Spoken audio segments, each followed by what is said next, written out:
mengucap syukur untuk kasih yang besar. Kalau diungkapkan dengan kata, itu nggak akan adil karena terlalu luar biasa. Hanya hidup kami yang diubahkan aja yang bisa menjadi suatu bentuk kesaksian bagaimana memang kasih itu adalah kasih yang begitu luar biasa. Kiranya seumur hidup kami, sampai kami bertemu muka dengan Engkau, kami akan nunjukin kasih itu sehingga sebanyak orang yang melihat, kami akan melihat kasih Tuhan yang ada. Kami berdoa, percaya bahwa dari awal Engkau hadir mendengarkan doa-doa kami, ada bergumul bersama-sama dengan kami. Kiranya saat ini kami mau dengar suara-Mu dan kiranya kami bisa tahu apa yang Engkau ingin sampaikan ke dalam hati kami dan hati-Mu yang ingin Kau nyatakan bagi dunia ini melalui kami. Terima kasih Bapa, berkati kami semua yang mendengar dan hamba yang berbicara, kiranya nama-Mu yang akan terlihat dan kemuliaan-Mu yang akan disanjung. Di dalam nama Yesus kami berdoa, amin. Amin. Selamat malam Bapak Ibu. Kamu lagi senang sekali bisa hadir di sini. Hari Rabu, ini Rabu ya, ibadah doa. So, ini hampir dekat dengan ibadah Jumat Agung dan saya ingin membawa kita ke suatu perenungan yang bicara tentang kasih yang sempurna yang Yesus berikan. Mungkin kata kasih yang sempurna ini udah saking seringnya kita dengar sampai kadang-kadang kita nggak tahu apa makna dari kasih yang sempurna itu. Dan hari ini saya ingin bawa mata kita untuk melihat di kitab Yohanes pasal 13. Dan saat ini saya akan tunjukkan di ayat 1 untuk menjadi satu anchor untuk kita bisa melihat apa yang Tuhan ingin nyatakan. So, wah kecil ya. Tapi di sini agak gede ya. Oke. Yohanes 13 ayat 1. Sementara itu, sebelum hari raya Paskah mulai, Yesus telah tahu bahwa saatnya sudah tiba untuk beralih dari dunia ini kepada Bapa.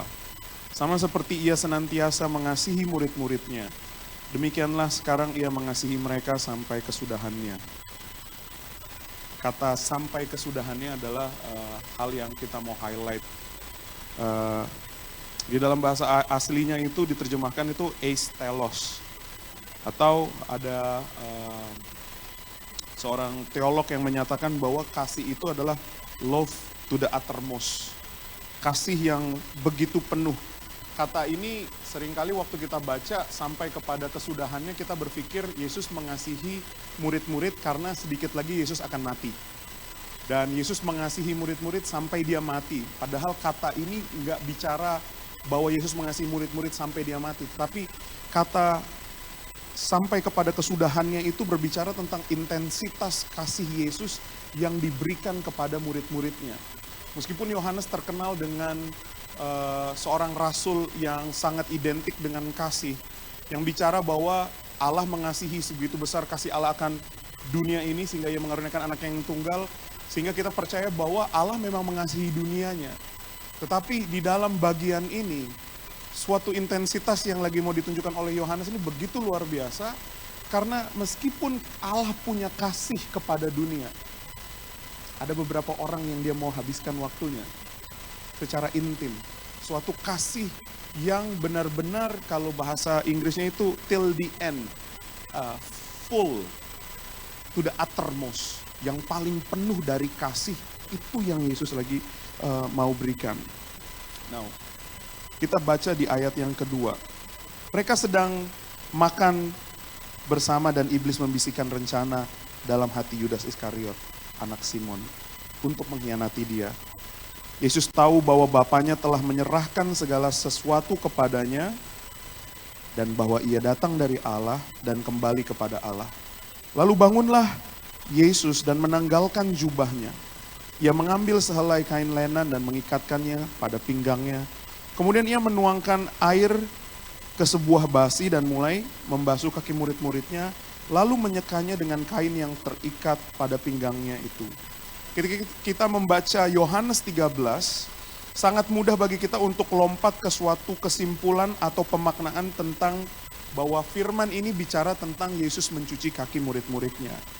Tetapi kalau kita melihat lebih seksama, maka kita akan melihat bahwa sorotan yang diberikan Yohanes di dalam bagian ini adalah tentang dua karakter utama, yaitu Yudas dan Yesus. Tindakan Yesus yang sangat mengejutkan bagi budaya pada zamannya, seorang rabi, seorang guru, seorang yang paling dihormati, mau bersikap seperti budak. Budak itu beda dengan pembantu atau asisten rumah tangga. Budak nggak punya harga. Budak bisa dikawini dan bisa diambil anaknya jadi milik tuannya. Budak nggak punya harga diri sama sekali selain dari apa yang diberikan oleh tuannya. Dan apa yang Yesus identifikasikan dirinya di dalam pencucian kaki adalah sikap atau pekerjaan seorang budak. Dan waktu seorang rabi menempatkan diri dan mengidentifikasikan dirinya sebagai seorang budak, ini adalah sesuatu yang sangat mengejutkan orang. Suatu sikap yang sangat rendah hati, tapi saat yang bersamaan yang sangat intim juga. Meski kita lihat nanti di ayat 7-11 percakapan Yesus dengan Petrus, kita nggak paham, belum paham apa sih yang sebenarnya Yesus sedang lakukan. Petrus pun juga lagi bingung, why is he doing this? Dan Yohanes mencatat suatu fakta yang mencengangkan dan sering luput dari persepsi kita, yaitu bahwa Yudas termasuk di dalam bagian kelompok orang yang dikasihi oleh Yesus. Bahwa Yudas termasuk di bagian the number of people yang Yesus spend his last time with. Yesus tahu bahwa Yudas akan nantinya pergi dan berkomplot untuk menjual Yesus. Dan bisa saja Yesus menunggu sampai dia pergi untuk mencuci kaki mereka. Tetapi Yesus tidak menunggu Yudas pergi. Yesus mencuci kakinya semuanya. Semua tidak dikatakan, memang dijelaskan bahwa yang di highlight itu Petrus. Tetapi asumsi kita melihat bahwa sepertinya semua murid ini pasti dibasuh kakinya. Dan pada saat itu Yudas belum pergi. Yudas masih ada dalam kelompok orang yang kakinya dibasuh. Dan kalau kita lihat di sini, kasih yang Yesus berikan kepada Yudas bukanlah kasih yang naif. Kasih yang kayak tidak sadar apa harga dari kasih itu. Yesus sangat memahami apa harga dari kasih yang akan dia berikan. Kasih inilah kasih yang saya bahas tentang kasih yang sempurna atau love to the uttermost. Di mana Yesus secara radikal mengasihi Yudas tanpa syarat, meskipun Yesus sudah memiliki pengetahuan yang jelas bahwa Yudas akan mengkhianati. Seperti ayat 18 di dalam Yohanes 13 dikatakan, orang yang makan rotiku telah mengangkat tumitnya terhadap aku. Kasih sampai kesudahan atau love to the uttermost adalah kasih bukan yang cuma transaksional yang kalau Anda layak saya akan mengasihi. Tetapi kasih yang sampai kesudahan adalah kasih yang memahami realita kegelapan terganas hati manusia, tapi tetap memilih untuk mengasihinya. Sampai-sampai memilih untuk menjadi hamba di depannya dan mencuci kakinya. Yesus tidak menunggu sampai Yudas bertobat dan menghentikan semua rencana buruknya untuk mulai melayani dia, untuk mengasihi dia. Yesus tidak menanti sampai seseorang cukup kudus, cukup baik, cukup bertobat untuk bisa Yesus kasihi secara penuh. Yesus membasuh, Yesus membersihkan, Yesus menyucikan. Ayat 6, maka sampailah ia kepada Simon Petrus, kata Petrus kepadanya, Tuhan, engkau hendak membasuh kakiku? Jawab Yesus kepadanya, apa yang kuperbuat engkau tidak tahu sekarang, tetapi engkau akan mengertinya kelak. Kata Petrus kepadanya, engkau tidak akan membasuh kakiku sampai selama-lamanya. Jawab Yesus, jikalau aku tidak membasuh engkau, engkau tidak mendapat bagian dalam aku. Pahami konteksnya. jikalau aku tidak membasuh engkau, engkau tidak akan mendapat bagian dalam aku. Dalam percakapan Petrus dengan Yesus, yang sangat membingungkan dan mencanggungkan bagi Petrus, Petrus menolak Tuhan untuk membasuh kakinya, namun Tuhan menjawab, apa yang kuperbuat engkau tidak tahu sekarang, tetapi engkau akan mengertinya kelak. Dan lagi, jika aku tidak membasuh engkau, engkau tidak akan mendapat bagian dalam aku. Di sini kita melihat bahwa tindakan Yesus membasuh murid-murid sehingga mereka mendapat bagian di dalam Tuhan. Pembasuhan Yesus kepada murid bikin mereka dapat part in Him. Dan kalau belajar filsafat, ini kan premis pertama. Barang siapa yang dibasuh Kristus akan mendapatkan bagian dalam dirinya. Terus yang dibasuh siapa? Semua muridnya enggak? Semua muridnya dibasuh oleh Yesus. Dan ini menunjukkan bahwa berarti Yudas juga mendapat bagian dong dalam diri Yesus. Terlepas dari permasalahan teologis tentang apakah keselamatan bisa hilang atau enggak. Saya nggak mau pergi ke situ. Tetapi kisah ini membukakan sesuatu hal yang luar biasa. Yesus nggak pilih-pilih. Yesus mengasihi karena dia adalah kasih. Yesus tetap membasuh Yudas, terlepas dari segala nubuatan yang tertulis dan pengetahuan yang ia miliki tentang kegelapan hati Yudas. Ini adalah suatu realita kasih yang sangat, gimana ya menjelaskannya? Bingung. He loved them sampai the uttermost. Kasih yang sampai kesudahannya. Kasih yang penuh, kasih yang sempurna. Meskipun Yesus mengungkapkan tentang pengkhianatan Yudas yang akhirnya terjadi. Yang menarik adalah bahwa Yesus tidak mengungkapkannya dengan cara yang kayak menyudutkan atau mempermalukan. Kita baca di ayat 21. Setelah Yesus berkata demikian, ia sangat terharu. Lalu bersaksi, aku berkata kepadamu, sesungguhnya seorang di antara kamu akan menyerahkan aku. Murid-murid itu memandang seorang kepada yang lain. Jadi belum ada yang tahu siapa yang menyerahkan dia, benar kan? Karena semuanya pada bingung. Karena apa yang Yesus kasih pernyataan gak ada yang tahu. Mereka ragu-ragu siapa yang dimaksudkannya. Jawab Yesus, dialah yang kepadanya aku akan memberikan roti sesudah aku mencelupkannya. Sesudah berkata demikian, ia mengambil roti dan mencelupkannya dan memberikannya kepada Yudas anak Simon Iskariot. Dan sesudah Yudas menerima roti itu, ia kerasukan iblis. Yang menarik di sini adalah terlepas dari Q apa ya? Apa ya bahasa Indonesia Q? Hint. Kayak petunjuk. Kayak games itu kan ada hintnya gitu. Gak ada yang tahu siapa yang akan mengkhianati dia.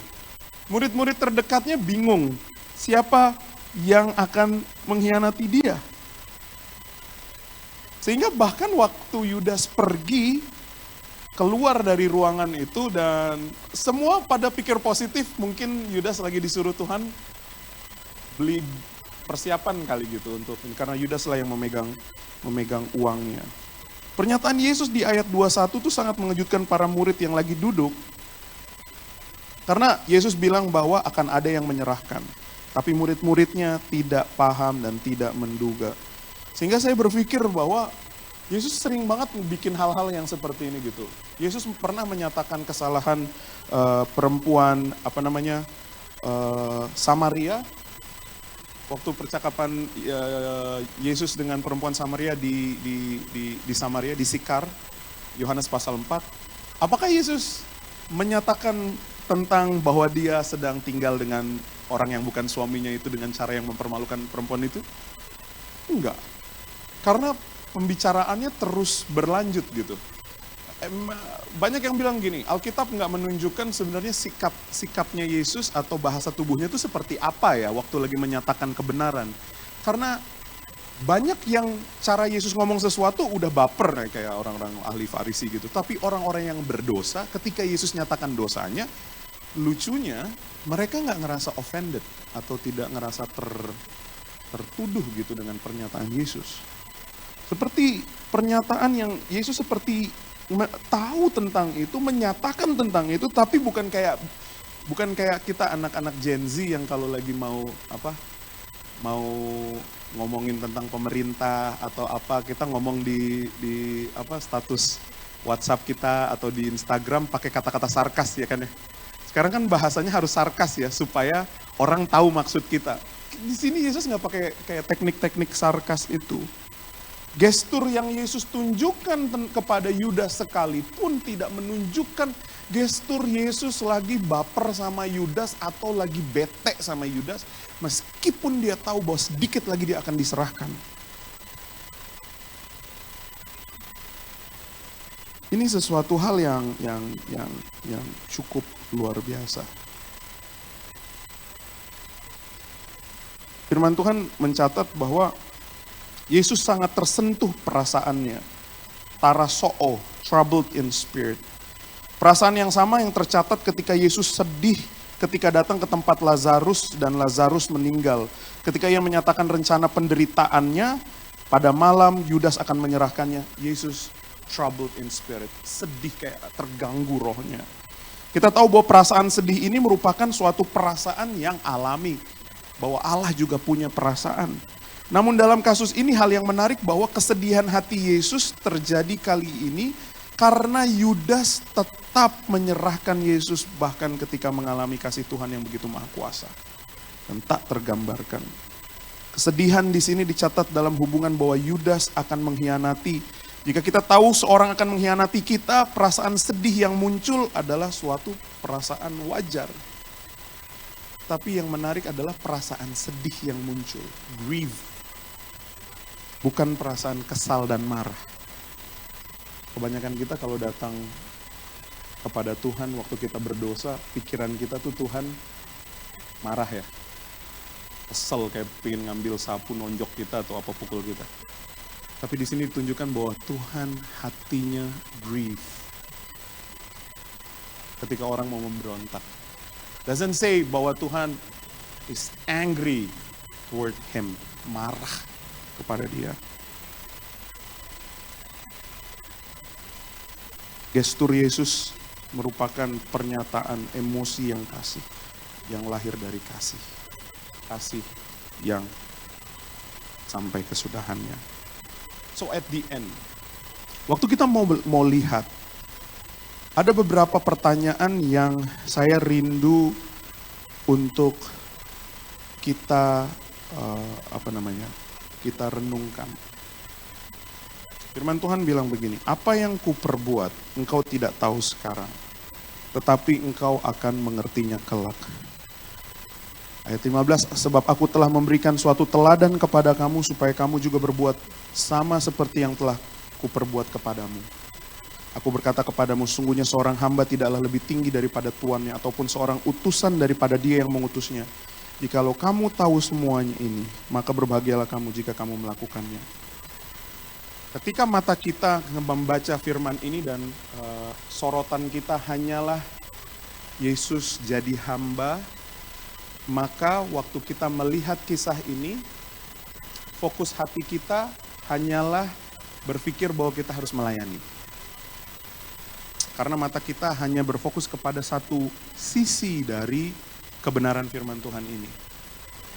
Tapi bagaimana kalau kita lihat dari sisi kasih yang tak berkesudahan ini? Apa makna dari pernyataan Yesus? Apa yang kuperbuat engkau tidak tahu sekarang, tetapi engkau akan mengertinya kelak. Kisah ini kan dari narasi yang saya bawakan. Kisah ini menunjukkan tentang kasih Yesus yang gak berkesudahan. Yesus mengasihi murid-muridnya sampai kayak di uttermost. Sampai kalau ada kasih, itu ada, kalau digital tuh kan ada kayak 0 sampai 100 gitu ya, full tank.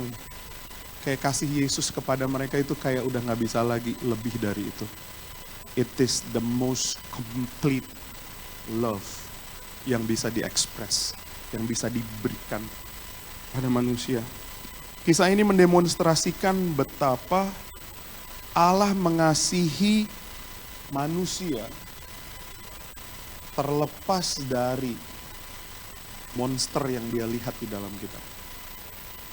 Yesus tidak takut terhadap monster itu. Di hadapan monster itu, Yesus merendahkan diri, melayani, dan memberikan kasih yang begitu besar. Yesus membasuh kaki murid-muridnya. Bahkan yang jadi musuhnya pun dibasuh. Nah, pertanyaannya, apakah Bapak Ibu Saudara percayakan hal ini? Seringkali waktu kita melihat bacaan ini, gak ada yang mau mengidentifikasikan dirinya sebagai Yudas. Karena semua kita adalah pasti yang Petrusnya dong, yang dibasuh kakinya. Tapi berapa sering sebenarnya kita udah mengkhianati Tuhan untuk jabatan kita, mungkin untuk cinta kita. Kita memilih yang lain daripada Yesus. Apa bedanya Yudas sama Yesus? Yudas sama Petrus? Sama-sama mengkhianati. Tapi sama-sama dikasihi sama Yesus. Yudas kelihatan yang lebih parah karena setelah dia menjual, dia bunuh diri. His life ended. Hidupnya selesai. Tetapi yang saya mau tanyakan adalah, apakah Bapak Ibu percaya? Mungkin ada di sini yang malam ini baru mikir, jangan-jangan aku Yudas juga ya. Bahwa aku tuh sebenarnya jahat sama Tuhan. Cuma kita nggak pernah berani mengakuinya gitu sama Tuhan. Karena kita takut kalau kita mengakui bahwa kita itu jahat sama Tuhan, kita takut kayak, nanti kalau aku ngaku aku jahat, Tuhan nggak bisa terima aku dong. Jangan-jangan kalau aku jujur sama Tuhan tentang kedalaman dosa dan pergumulan, keburukan pikiranku yang paling terdalam, kalau aku akui sama Tuhan, jangan-jangan dia nggak sanggup menerimaku. Malam ini saya mau yakinkan sambil menjelang kepada hari Jumat Agung yang luar biasa ini. Roma 5 ayat 8 dia bilang, apa? Pada waktu kita masih berdosa, Yesus mati bagi kita. Dia sayang kita bukan karena kita mau bertobat. Dia sayang kita, titik. Pertobatan kita yang justru akan membuat kita mengalami dia. Tapi cintanya itu seperti air yang mengalir terus. Gak pernah berhenti. Kasihnya itu dicurahkan, terlepas Bapak Ibu mau percaya atau enggak. Tapi malam ini saya mau dorong kita. Bukalah hatimu. Rasakan kasih Allah karena tidak ada disiplin rohani manapun yang mampu bikin kita akan diterima sama Tuhan. Kita yang harus tahu bahwa dialah yang menerima kita. Barulah hati kita akan mengalami perubahan.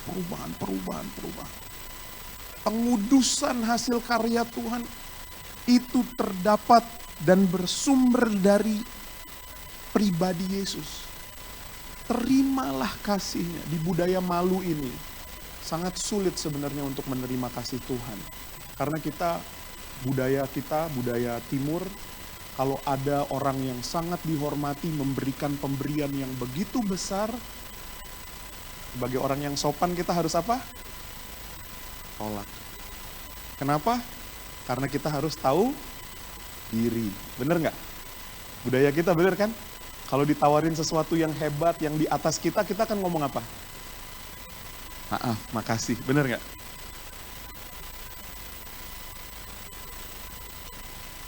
Tetapi malam hari ini, Bapak Ibu mau apakan dosamu? Bapak Ibu mau apakan kejahatan yang ada dalam pikiranmu? Selain daripada mengakui dan menukarkan dan menerima cinta Tuhan yang membasuh. Kenapa? Kenapa itu harus mengalir dulu di dalam kita? Karena kalau kita nggak nerima cinta itu, kita nggak akan bisa kasih cinta yang sama yang Yesus berikan kepada orang lain.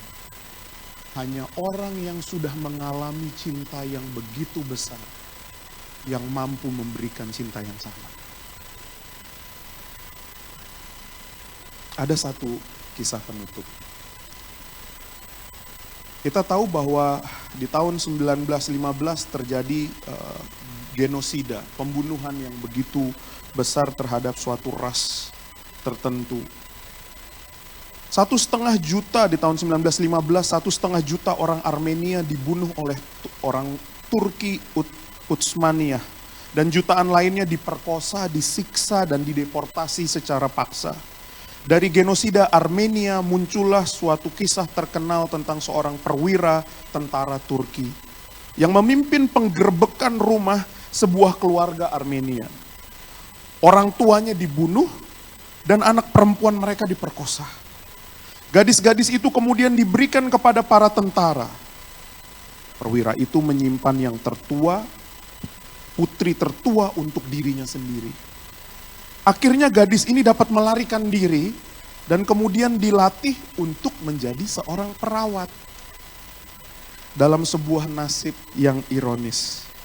Dia mendapatkan dirinya, nih sang perempuan gadis yang lari itu, mendapatkan dirinya bekerja di sebuah bangsal untuk para perwira-perwira Turki yang terluka dalam perang.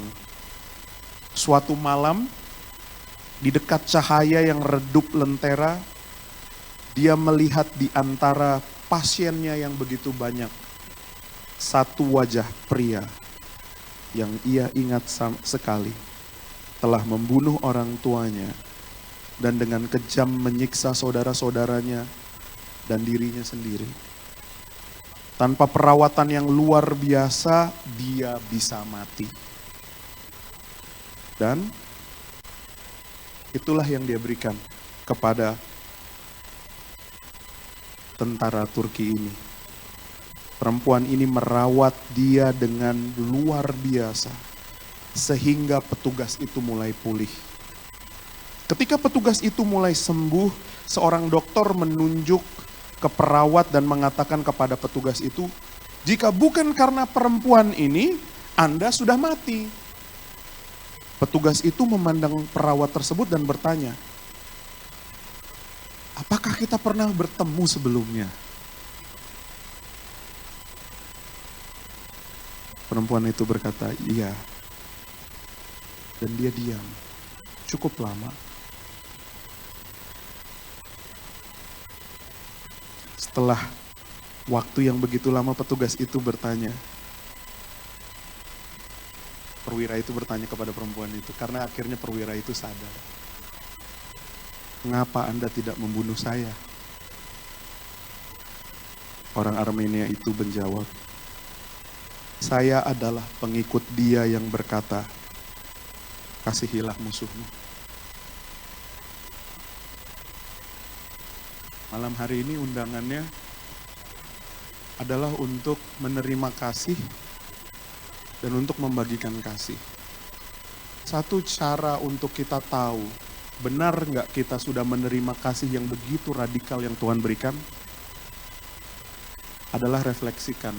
Masih ada nggak orang yang melukai atau berhutang emosional kepada kita yang kita belum ampuni? Panggilan Tuhan adalah terimalah kasih-Nya. Izinkanlah Tuhan membasuh hatimu dan kakimu dengan cintanya. Izinkanlah kita mendapat bagian di dalam dirinya, sehingga di dalam kekuatan yang Yesus miliki dan kasih yang besar yang Yesus punya, kita sekarang bisa menghadapi musuh kita dan memberikan kasih yang sama bagi mereka. Kasih yang sempurna. Mari kita berdoa.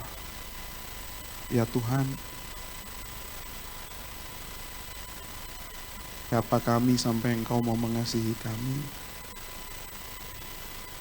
Kadang kami malu untuk datang kepadamu lagi Tuhan. Karena seringkali kami mengecewakan Engkau.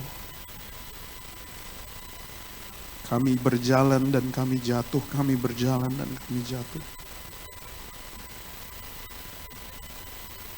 Tapi cintamu gak pernah berhenti mengangkat kami. Di dalam kejatuhan kami Engkau berkata bahwa Engkau menginginkan kami. Bahwa salibmu dan pengorbananmu sudah selesai. Tidak ada lagi yang bisa dilakukan secara lebih untuk menunjukkan kasih dan membuktikan kasih itu. Ya Tuhan,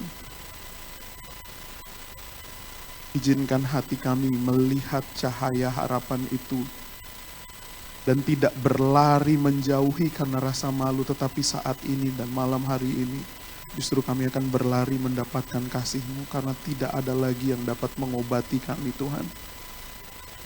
Ingatkan ke dalam batin kami bahwa mata kami harus sekarang melihat kepada Engkau sebagai pusat dari segalanya. Pengorbanan-Mu, kebangkitan-Mu, itulah yang sekarang mengidentifikasikan kami, bukan lagi masa lalu kami, bukan lagi kesalahan kami, karena Engkau sekarang manggil kami dengan nama yang baru, identitas yang baru. Dan setiap kami yang percaya Tuhan, ajar kami untuk hidup, bukan lagi kami yang hidup, melainkan Yesus yang hidup. Sehingga salib Kristus itulah yang akan menjadi identitas kami, bahwa kami sudah mati bersama-sama dengan Yesus dan sekarang bangkit bersama-sama dengan Yesus. Di dalam kehidupan yang baru, kekudusan yang baru, bahkan kasih yang radikal, yang baru, yang mampu untuk menerima orang lain dan mengasihi mereka di tengah kejahatan yang terjadi. Berkati jemaat-Mu di GKJ Season City untuk menjadi Yesus-Yesus kecil yang akan dilihat oleh dunia, dan sehingga dunia akan bisa mengalami kasih Yesus yang mentransformasi. Terima kasih Bapa, di dalam nama Yesus kami berdoa. Amin. Berkati.